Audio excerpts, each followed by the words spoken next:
My life is like my tattoo, never settle. Growing up, people have always doubted me, and I've always strived on that and used that as energy and motivation to do things the best I can. Since I was a little boy, I've always been doubted when it comes to things like academics or athletics. My 5th grade football coach told me, I said I wanted to play linebacker, and he said, no, you're too short to play any kind of position like that. You're a corner. And if you don't know football, corner, they're not really physical. They don't do much tackling and whatnot, and I always wanted to play linebacker. And so I used that. From that time on, I said I will always play linebacker. I will never play another position besides that.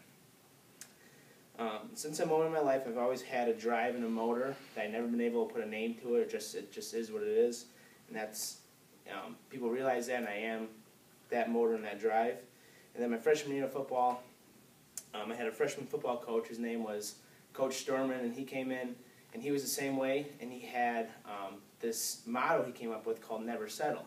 And he kind of, instilled that with me and another member on our team. And I have incorporated this motto into every aspect of my life. In academics, I always tried, if the best I can do is a C+, well, then that was my best, but I want to be better than my best the next time, and so I want to get a B- the next time, and so on and so forth. This also goes to the relationships in my life.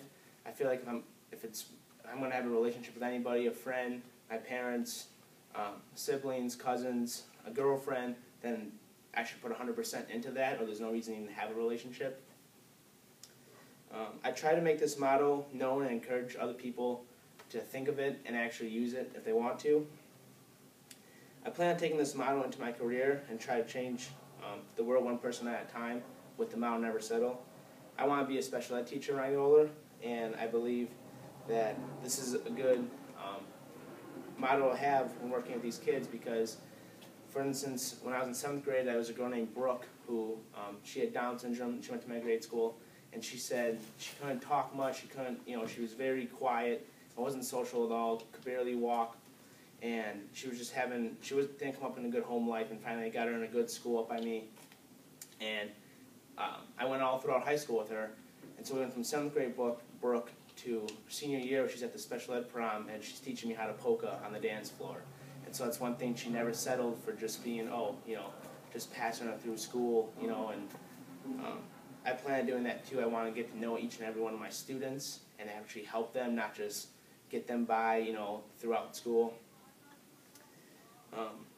Last year, my football coach, Coach Storman, my best friend Chris, we all went and got the same tattoo in the same spot, and we kind of used that as like our graduation present. Our coach paid for it and said, we're going to keep this with us. And Never Settle is not just a way of thinking, but it's more like my lifestyle. Like I just go with it. I don't really, it's not just, people think, just never settle for this. It's everything. I just never settle for everything. So.